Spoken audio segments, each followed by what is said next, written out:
Hello, folks, and welcome back to the Average Movie Review Podcast. Today, we're going to talk about the return of The Last of Us Season 2, Episode 1. It was just released yesterday, April the 13th, I believe, was yesterday. April 13th, Sunday. For those who have played the game, you know what's coming. And for those who haven't, well, you're in for a ride. Let's just say that. Again, this is spoiler filled. I will be giving my full thorough review of the episode and then my rating of it. And I'm going to try my best not to spoil anything further that's coming along and just try to stick to this one episode. I will probably be doing a lot of comparisons to the game only because I played it and it was I honestly I loved it. I thought it was a really good game. The only thing about the game that I would say is just a little repetitive and I think a little long. I just feel like it didn't have to go as far as it did. But I love the message. I love the creative takes. I love the way that they went with it in the game. Yeah, when the game leaked and we found out about certain things, obviously I was upset, but I understand. Well, I understand now, I guess, or when I played the game, why they decided to make those choices. And I think those were really good choices. So, F everyone who was hating on that game and give all those actors and actresses, the voice actors, and the people who play the characters so much grief. Truly, you guys are pathetic. But anyway, back to the episode. Great start. It was a calm episode. There was a little bit of action, which was nice, but I have to say the CGI is absolutely phenomenal. The makeup, buddy, these guys deserve Oscars for their makeup for the clickers and what they've been doing. Absolutely, absolutely amazing. Tremendous job. Huge shout out to HBO for that. Like, that's crazy for hiring these amazing makeup artists, giving credit where it's due. Clickers look absolutely phenomenal. I love the horror aspect, and I love the fact that it's kind of like the video game because sometimes in the video game, especially I'm talking about the scene in the farmer's market where Ellie falls down, and like that happens in the game too, right? Like you're with your partner, and then you kind of have to go solo for a little bit, which is it's annoying, but it is like how the game proceeds, and I like how they incorporated that into the episode. Right, she fell down, and then like thing had to reach out. Dina had to get out to her, so great job there. Great introductions for each character, from Gail to Dina to Jesse, to everyone they've introduced so far. You can tell that these characters are going to be here for a while, even if you haven't played the game. They're going to have their own stories.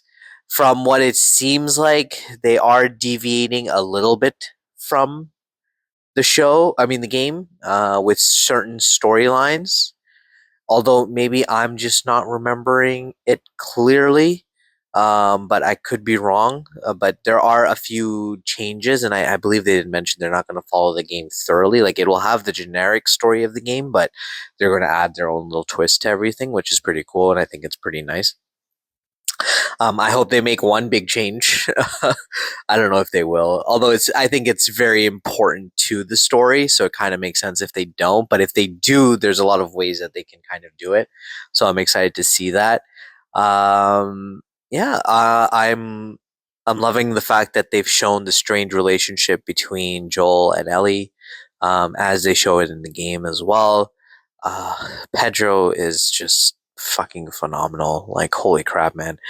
uh, the way he plays Joel, especially like this version of Joel, where it's like, he's distraught, he's kind of hopeless, and like, like he misses Ellie so much. Like, you could see it. It's like a father really missing their daughter, and it's amazing. Like, the emotions, especially that scene with Gail where he's in therapy, and then Gail's like, say the wrong thing, like say the thing that you fear the most, and like, he stands up and exactly what he was going to say. He's like, I've saved her. And that was his biggest mistake or regret.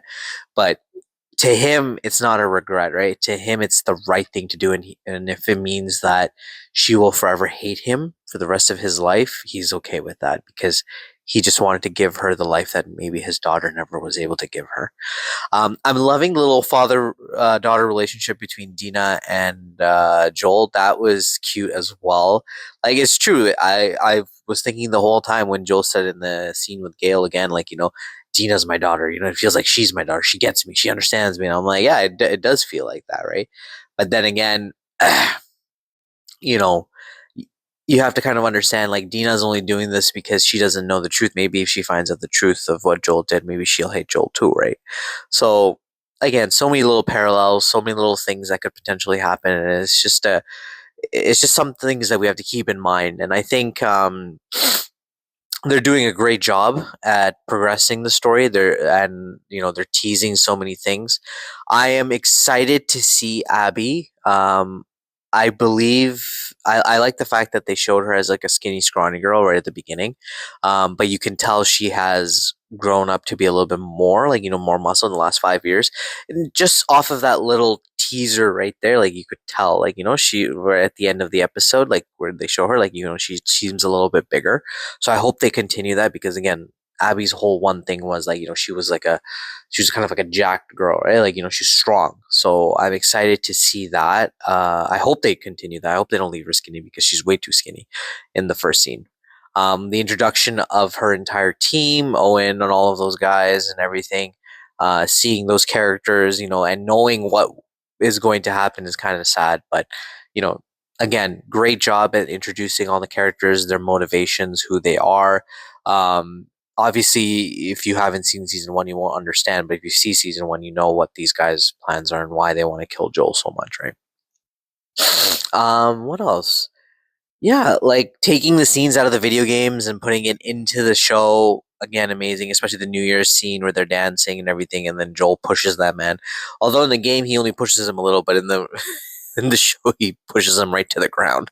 So again, pretty crazy stuff. But like again, they're doing it their own way. They're bringing their own flavor to it, and I'm excited for it. So overall, I would give this episode a great start, like an 8 out of 10.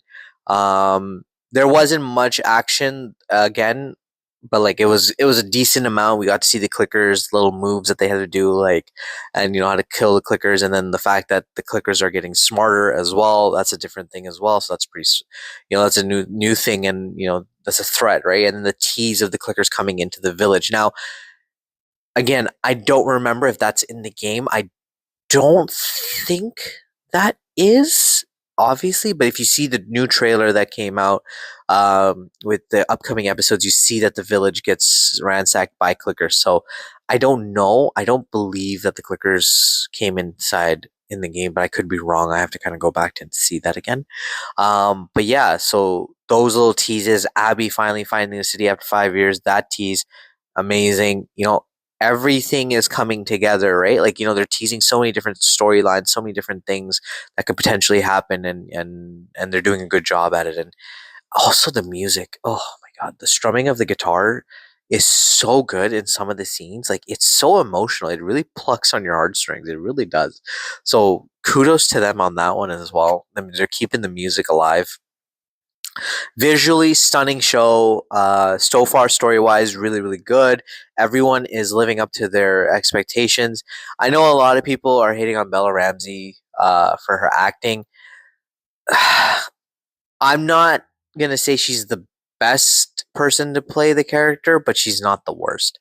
And she's doing her job. So at the end of the day, like you kind of have to accept that. Like she's doing the best that she can with everything that she has, and I think she's doing a good job so far.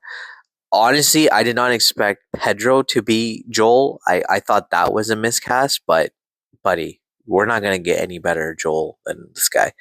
This guy just knows how to play the character to the T, and I swear to God, man, he's just absolutely phenomenal. So kudos to him. Honestly, I just want to see him on screen more than I want to see Ellie. I just want to see more of him. I need to see more of him.